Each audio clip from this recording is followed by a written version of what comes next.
Hello, it is your EB Butterfly Mama Jenna, and today I am going to talk about what is epidermolysis bullosa. I am not a medical professional. I have not done extensive research on the topic. This is a high level, just maybe you have a friend who has EB and you want to learn a little bit more about it, or maybe you yourself have EB and don't have as much experience even listening to or seeing what are the different types of EB.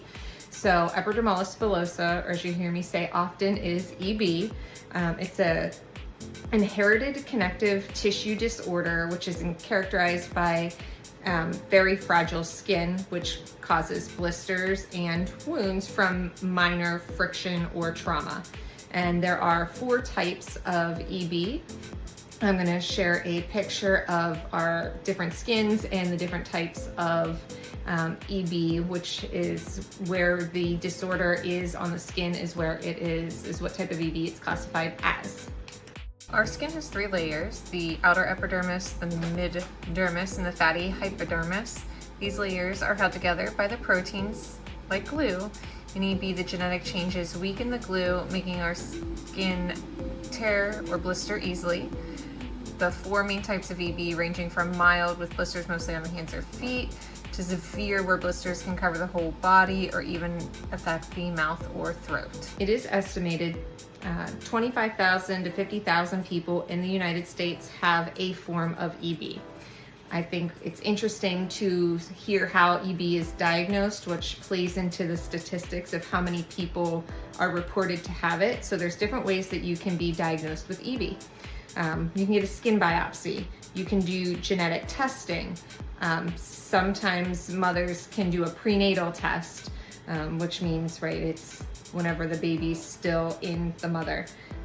In my family, most of us are self-diagnosed. I don't know how this reports into the statistics. Genetic testing is extremely expensive, and it is a hereditary disorder. So if one person in your family has it, you know what you have once you start seeing the signs. In my family, like I said, it's a wait and see to say yes, we have it, or no, we don't.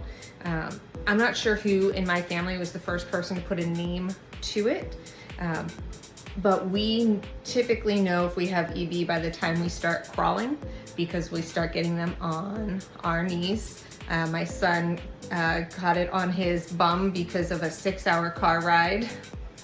And the blisters, the diaper kept the heat in, which we didn't know he had at the time. Due to the basis of my family mainly being self-diagnosed, I don't know how many of our reported EB is put on some sort of statistic somewhere.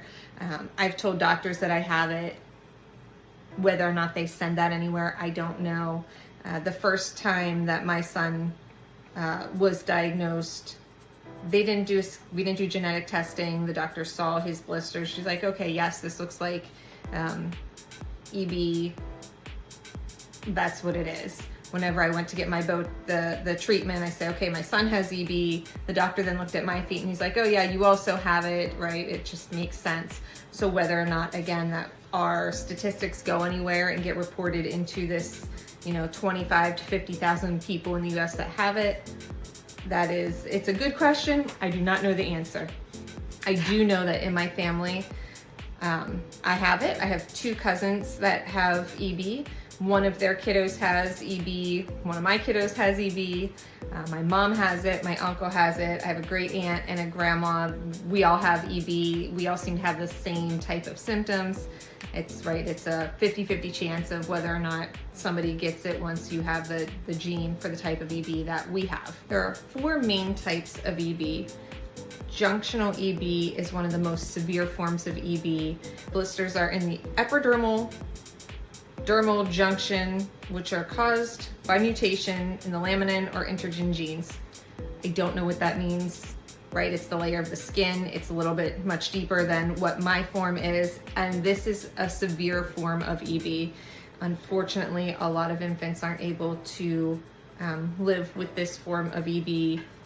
This is because there's widespread blistering, not just on the outside, but also on the inside. About 1 in a million people get this form of EB. There's dysophic EB, And these are where blisters are below the dermis and leads to scarring and complications. There's different forms of drosophilic EB. There's a dominant, which is a drosophilic EB, which I guess it's a 50-50 chance with inheriting it. So symptoms are very similar to my form of EB, where there's blistering, hands, feet, knees, elbows, although I've never had blisters on my elbows. Again, this is a different form of EB than what I have. There is recessive drosophilic EB, which is where both parents have to carry the gene for the child to then inherit this type of EB. It is categorized as a severe form. Again, anytime whenever there's a severe form of EB, it's not just the outside, also the inside could have blistering. So many complications happen with this. There's poor growth. Your body isn't able to get the nutritional value that it needs. You have a higher risk of getting a certain kind of skin cancer.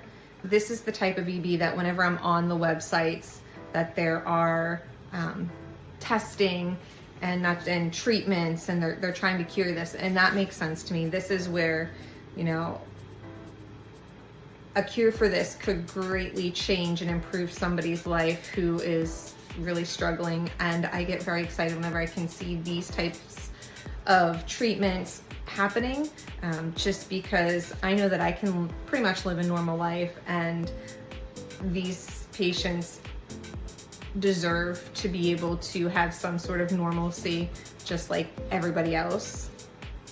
There is a Kindler syndrome, which is one of the rarest forms of EB.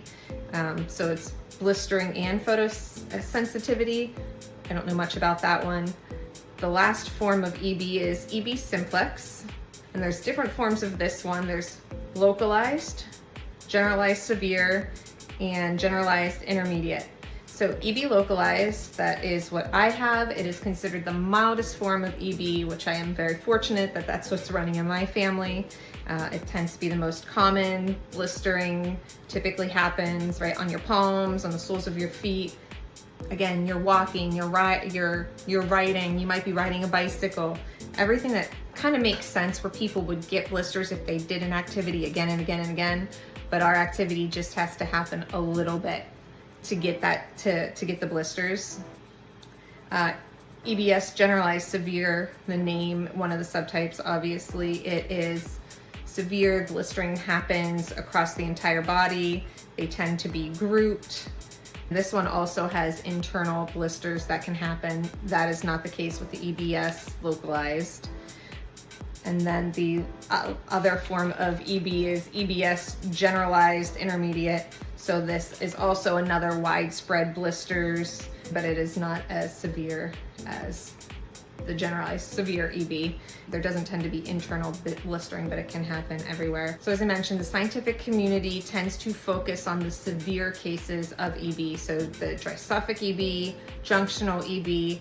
Again, this 100% makes sense as lives are at stake with these forms, and it really does affect somebody's day-to-day activities. I think that's who we should focus on is those with life-threatening disorders. I joined many of the EB websites, and I see families trying to get help, and they talk about wound care. And when I see these tend to be the more extreme forms of EB. I often feel like it's not the right place for me to ask for advice or to really have a voice, because how can I complain whenever I see all of these other severe forms happening? Mine's so minor. I get to do everything pretty much that I want to do and just adjust some things.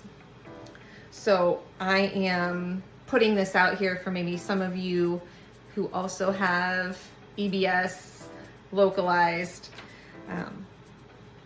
because I feel like it's rarely talked about. It's one of the more common kinds, definitely one of the more treatable kinds, because we can, or I should say the more manageable kind.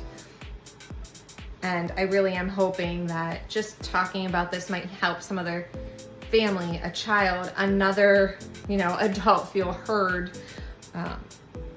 just by knowing that other people have this and are going through the same thing, or maybe you're trying to learn about this for a friend or a family member. I plan on adding some more mini informational videos like this one. So if you have any comments of what you're looking forward to hearing about, let me know in the comments. Otherwise, please like and subscribe. Thank you.